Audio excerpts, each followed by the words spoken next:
Cool. I gotta be all like, come on, posture. All right. This here is all about my wife, my kids, the life that I live. Through the night, I was his. It was right what I did. My ups and downs, my slips, my falls, my trials and tribulations, my heart, my balls. So talk to me about where Adonis is in Creed 2. What is he fighting the second time around? I think for him, he had a lot of selfish reasons, I think, for wanting to fight, throughout this film until, life kind of took him in a direction that made him readjust his scope, his perspective on things. He had other things that he needed to focus on, other things that he needed to fight for, re-family. I think family was a huge theme for us on this one.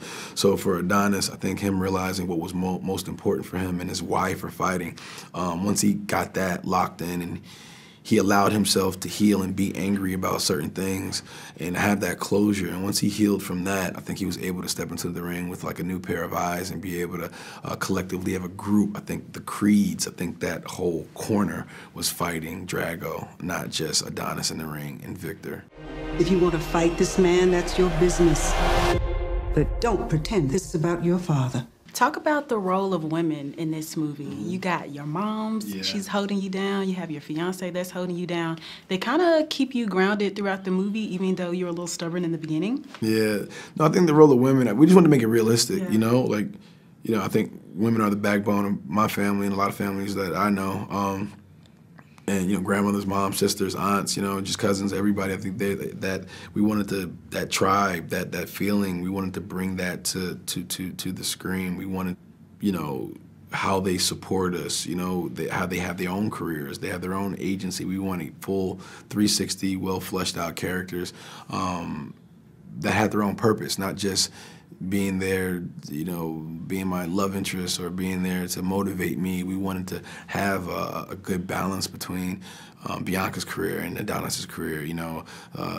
Her being on a time, having that ticking clock as far as her hearing is concerned, and her wanting to achieve certain things, and Adonis having his own agency and wanting to become champ and wanting, what does it mean to be a champion and how you compromise together in order to, make each other's dreams come true and support each other. It's something that we wanted to show on screen that we haven't really seen that much of. Also, the director is different this time around. We have Steven in the director's seat. Did you do anything differently, or how did you kind of foster that relationship to make sure everything remained cohesive? Man, on this one, honestly, we just jumped into the deep end together. He came by my house pretty early in the whole process. Well, not early, pretty late in the process, rather. And he was asking the right questions, and we clicked. We're around the same age, we care about the same things. He comes from independent film, so do I. Both competitive. He's, athletic, plays sports, I play sports. We speak the same language. He was like, hey, man, and then we figured out, like, hey, let's go do this thing. Push, feel the power.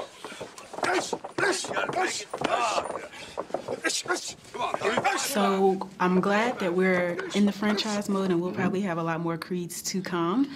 I know that you're probably already thinking about some ideas possibly for our future. Who said that? And it's just an assumption. Is it a bad assumption? No, I think that's a healthy assumption. I'm always thinking about what's next. I'm always living in the future and being a few steps ahead of things that I want to do. And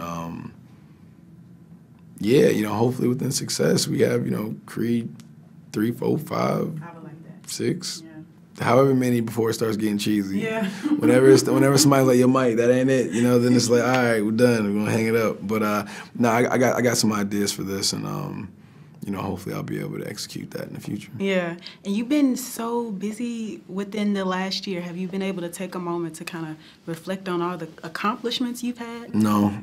When are you gonna do it? Because I don't want the moments to zip past and you're like, oh, dang, I missed that. No, I think that's something I've always battled with, is like taking the time to really like enjoy it. And I don't think I'm wired that way. I think certain people can do that. I think for me, I'm always thinking about what's next. I'm always thinking about what's going on, in the future, and what more can I do.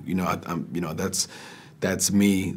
That's why, starting to document things a little bit more now, because there is going to be a time where I wish I enjoyed this moment, and I'm cool with giving that up for the work that I want to do. Okay. So that's my own personal sacrifice I'm willing to do, and I'll look back at,